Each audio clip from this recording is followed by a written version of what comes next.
Mga master, okay lang bang? Huwag niyong skip ang mga ads sa aking mga video kung okay lang mga master. Salamat sa solid na suporta po. Yon, what's up mga masters? Nandito na naman tayo sa panibagong araw, panibagong kabanata na naman ang pagsasama-samahan natin ngayon guys.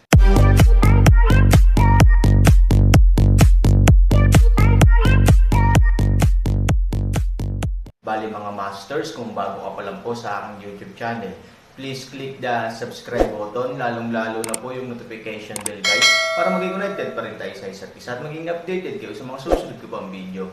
Bali mga masters, bago natin umpisahan ng kwento ay mag-shoutout po muna tayo para sa mga solid nating tagapakinig. Shoutout kay Jeps Healthfield at shoutout kay Robert Tolentino. Yun na nga mga masters, no? Bali hindi na ito patagalin. In 3, 2, 1, let's go! Ang madilim na selda ay napuno ng dilim at kahalumigmigan. Lalo na sa ilalim ng lupa ng ganitong uri ng kagubatan, ito ay masyadong mahalumigmig na ito ay nagpaparamdam sa mga tao ng kaunting suffocate. Ang piitan ay hinukay ng napakalalim, higit sa 10 metro. Bagamat kitang-kita na ang piitan na ito ay pansamantalang hinukay sa simula ng digmaan, ang kabilang partido ay malinaw na may mga plano na hulihin si Han Sanchen. Ang piitan na ito ay tila espesyal na nilikha ng maaga para sa Han Sanchen. Bagamat simple ang buong lugar, ang mga pader ay pinanday na may mga espesyal na materyales sa paligid nito, na naging imposible para sa Han Sanchen na makatakas sa pamamagitan ng paghuhukay ng isang butas sa lupa pagkatapos niyang ikulong. Ang nasa selda ay maskat anji tangi. Ang nakapalibot na mga pader ay gawa sa malambot at matitigas na materyales, na maaaring maiwasan ang iba't ibang maliliit na pagnanakaw at direktang panghihimasok na may sobrang brute na puwersa. Mahirap kasing umakyat sa langit para makatakas sa ganitong klaseng piitan. Pagkatapos itapon si Han Sanchen, ang ilang mga sundalo na responsable sa paghatid sa kanila ay tumakas sa piitan, sa takot na kung nanatili sila kahit isang segundo pa, sila ay lasonin ng salot na Diyos na ito. Tulad ng isang patay na aso, si Han Sanchen ay nakahiga ng hindi gumagalaw sa madilim at mamasa-masa na piitan. 1 minuto, 2 minuto, 10 minuto. Ang piitan ay napakatahimik, na parang walang buhay na nilalang dito. Han Sanchen. Isang banayad na tawag ang gumising kay Han Sanchen, na ang mga mata ay ganap na madilim. Iminulat niya ang kanyang mga mata, ngunit hindi ito itim. Ang kanyang mga mata ay nagniningning. Si Ivory ay nakatayo doon, nakatingin sa kanya ng tahimik, ang kanyang kanang kamay ay bahagyang nakaunat, na parang gusto niyang tulungan si Han Sanchen na makatayo. Sinubukan ding bumangon ni Han Sanchen at hawakan ang kanyang kamay, ngunit pilit niyang sinubukan ngunit nalaman niyang hindi siya kayang suportahan ng kanyang katawan, pabayaan ang paghawak sa kamay ni Ivory, gusto lang niyang iangat ang kamay niya, parang napakahirap. Maligayang pagdating summer. Mahinang sigaw ni Han Sanchen at tinignan siya ng sarili niyang mga mata. 3,000, kailangan mong gumising, sabi mo sa sarili mo na huwag mahimatay sa ganitong oras, kung hindi ay lalo pang hindi kakayanin ng katawan mo ang pagsalakay ng lason. Biglang nagising si Han Sanchen. Lason. Sa sumunod na segundo, bigla siyang nagmulat ng mga mata, walang Ivory sa harapan niya, at wala man lang liwanag ang. Natatandaan nitong Hanchen na walang katapusang kadiliman, last awakening hallucination niya nung muntik na siyang makoma. Damn, you finally woke up. Panipi, bahagyang ipinikit ni Han Sanchen ang kanyang mga mata at bumalik sa ulirat, napakaraming tao na gustong mamatay ako, Han Sanchen. Madali akong kausap, ngunit ayoko lang matupad ang kagustuhan ng kalaban. Masyado ka nang napunta sa pagkakataong ito. Mapait na ngumiti si Han Sanchen. Ang tanong, may iba pa ba akong mapagpipiliin? Pagkatapos salakayin ang punto ng pagkain ng kalaban, wala akong silbi. Actually, it's not much different from self-destruction, it's just that the energy of self-destruction is greater, but I also came back with a broken life. Walang ibang paraan upang mailigtas ang iyong sariling buhay sa pamamagitan ng pagbabawas ng pinsala. Gayunpaman, sa panahon ng naturang pag-urong, bagaman nagawang pangalagaan ni Han Sanchen ang kanyang katawan, ang kanyang paglilinang ay halos ganap na naubos at ang kanyang mga meridian ay lubhang napinsala. Ang ganitong uri ko ay walang pinagkaiba sa mga ordinaryong tao, kaya sa tingin mo may iba akong pagpipilian. Kahit na ako ay mapalad na makabalik sa Yetian City, ang Yetian City ay magdaranas ng mas marahas na pag-atake, ngayong nagkusa akong sumuko sa kanila, ang Yetian City ay matatalo pa rin, ngunit ang intensity ay tiyak na hindi magiging kasing lakas ng dati. At, higit sa lahat, naisip ko na para matapos na ang digmaang ito, kailangan kong pumunta dito. Gaano katapangan, malamig na umungol ang demonyong dragon, being in the same body with someone like you, I really don't know if to be happy or sad. Isang mapait na ngiti ang ibinigay ni Han Sanchen, hindi ko maibibigay sa iyo ang sagot na ito, oras lamang ang makakapagbigay nito sa iyo. Sabi ng Magic Dragon, paano kita matutulungan? You can't help me with anything, ang tanging makakatulong sa akin ngayon ay ang mga kaaway ko. Pagkasabi nito, binuksan ni Han Sanchen ang kanyang mga mata at pinutol ang koneksyon sa Magic Dragon. Pagkagising pa lang niya, ang matinding sakit ng kanyang katawan ay agad na nagdulot ng munting kamalayan na kagigising niya pa lang ay halos malaglag na naman. Ngunit alam na alam ni Han Sanchen na sa sandaling ito, kailangan niyang magnganga ang kanyang mga ngipin at kumapit. Kung hindi mo matiis, puntahan mo na ang hari ng impyerno, kung makayanan mo, makakakita ka ng mga himala na may malaking lakas. Kumakalat ang sakit sa buong katawan. Napuno ng matinding sakit ang bawat ugat. Kung siya ay isang ordinaryong tao, nailabas na niya ang kanyang sakit sa pamamagitan ng pag-ungol ng ligaw. Pero hindi ginawa ni Han Sanchen. Nagngangalit lang siya at nagpumilit. Binasa ng malalaking butil ng pawis ang buong katawan niya, may halong itim na lasong pawis, kaya hindi mo matukoy kung dinudugo ba siya ng sobrang itim na likido dahil nalasan siya, o sobrang pawis ba siya dahil sa sobrang sakit. Medyo napagod siya, bagamat matatag pa rin ang kanyang kalooban, ang katawan ay magkakaroon ng pinakamaraming natural na reaksyon dahil sa mga lason, tulad ng panginginig, kumbulsyon, at iba pa, at ang mga ito ay lubos na uubusin ang kanyang pisikal na lakas. Pero alam niya na wala siyang choice kundi tiisin ito. Mahigit 1 oras ang lumipas. Kahit na tiniis ito ni Han Sanchen, ang limitasyon ng kanyang katawan ay nagbigay na sa kanya ng huling babala sa red card. Habang pinanghihinaan siya ng loob, diretso siyang bumagsak sa lupa. Tuloy-tuloy na malamig na pawis at pisikal na pagkahapo, hindi banggitin ang pagiging nalalason, kahit na hindi ka nalasan, ang isang tao ay halos hindi makatiis ng matagal. Matagal nang pinanghahawakan ni Han Sanchen na nakakabilib na. Damn it, masyado ba akong naglaro at nasangkot ako? Pero hindi ako papayag na gawin ito. Medyo maikli lang, basta may makakain ako at mapunan ang lakas ko, kaya kong magtagal, pero ngayon sa piitan na ito, saan may makakain? May pagkain sa kanyang space ring, na hindi nangangailangan ng anumang enerhiya upang mabuksan. Ngunit kailangan niya ng kaunting lakas. Pero hindi ginawa ni Han Sanchen. Kung humingi siya ng tulong, baka bigyan siya ng makakain ng kalaban, gayunpaman, kung alam ng kaaway na may gana pa siyang kumain, papakawalan ba siya ng kaaway?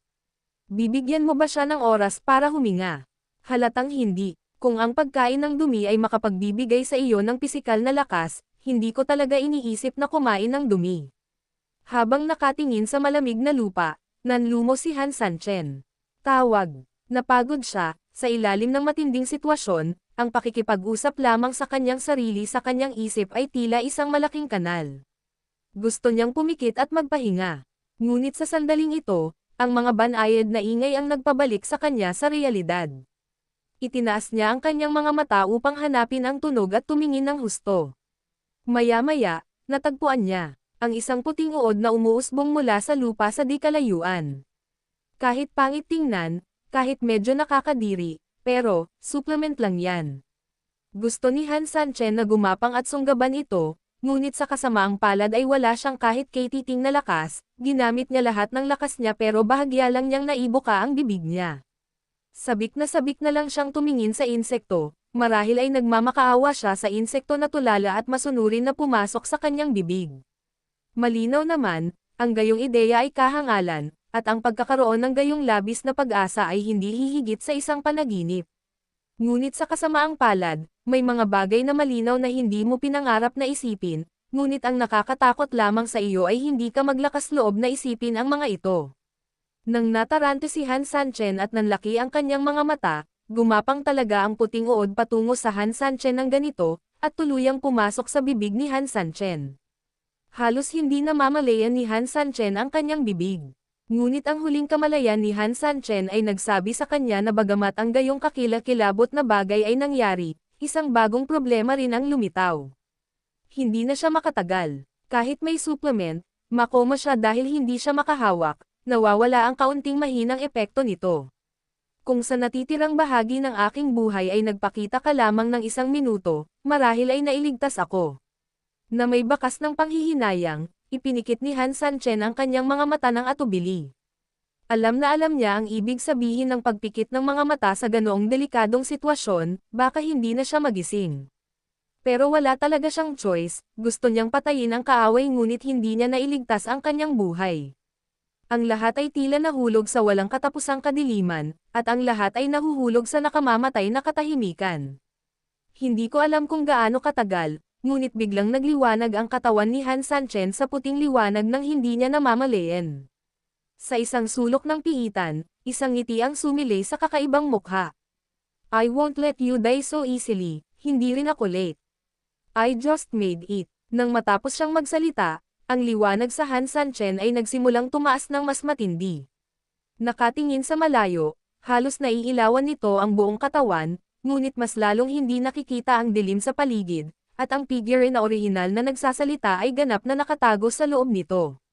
Pagkatapos, ang liwanag sa katawan ni Han Sanchen ay ganap na nawala, at ang lahat ay bumalik sa orihinal nitong anyo. Panaginip lang pala, guni-guni lang, walang nangyari, walang sumulpot. Lumipas muli ang oras, 1 minuto, 1 sandali. Bilangin ang oras. Sa panahong ito, ilang beses na pumasok ang mga sundalong nagbabantay sa selda upang tingnan kung patay o buhay si Han Sanchen. Pero ilang beses na siyang pumunta dito, parang patay na aso nakahiga si Han Sanchen, kung wala pa ring mahinang aura, pupunta na sana ang mga sundalong iyon para magsumbong sa mga matatanda. Biglang, sa dilim, isang pares ng mga mata ang biglang bumukas.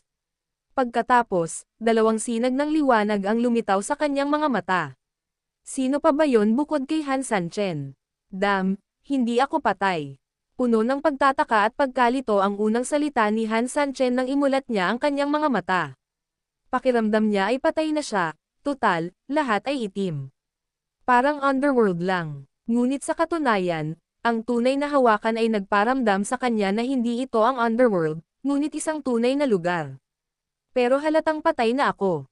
Halos maubos na ang kanyang katawan, at sinamantala rin ng lason ang pagkakataong salakayin ang bawat sulok ng kanyang katawan. Imposibleng mailigtas si Han Sanchen ng ganito. Paano ako nakaligtas? Baka kinain mo yung uod. Dahil kumain ka ng mga insekto, ang iyong katawan ay napuno, at ang iyong katawan ay gumamit ng sarili nitong mga pakinabang upang makayanan ang pag-atake ng mga lason.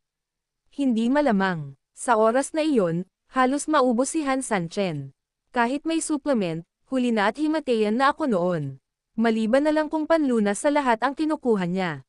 Ang makapangyarihang Zinki ay maaaring direktang hindi lamang maglagay muli ng enerhiya na kailangan ng kanyang katawan, ngunit sa parehong oras, ang Zinki ay maaari ding makabawi sa kanyang mga pinsala. Sa paraang ito ay halos hindi niya mailigtas ang kanyang buhay sa matinding kalagayang ito.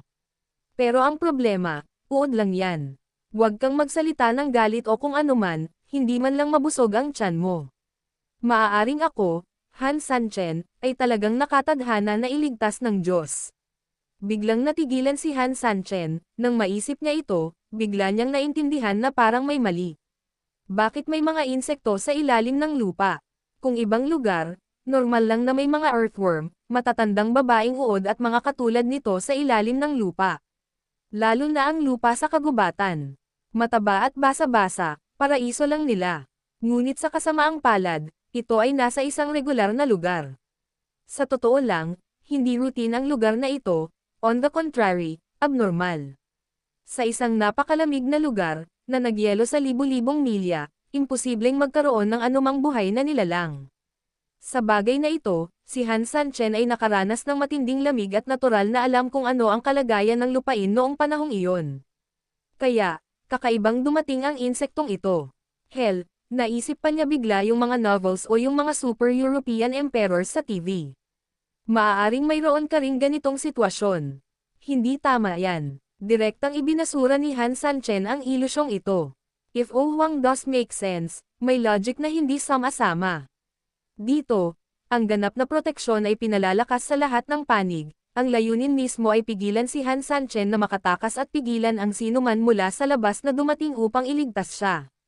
Sa kasalukuyang katigasan ng kanyang paligid, si Han Sanchen sa kanyang kalakasan ay maaaring masubukan ito, ngunit talagang imposible para sa kanya na makatakas ngayon. Kahit ganito ang isang tao, let alone insect. So, imposibleng pumasok siya, pwede ba? Biglang may naisip si Han Sanchen. Maya-maya'y kinagat niya ang kanyang mga labi na tila naalala ang dating lasa. Gaya ng inaasahan. Napakagat ng labi si Han Sanchen at ngumiti ng marahan. Sabi lang niya, imposible ito. Ang totoo, hindi tugma ang lasa. Gaano man kasarap ang mga insekto, malamang nasisabog sila ng katas kapag hilaw, gayunpaman, maingat na tinikman ni Han Sanchen ang mga insekto sa kanyang bibig at nalaman na hindi ito nangyari, at wala nang natitira na parang juice, bakas.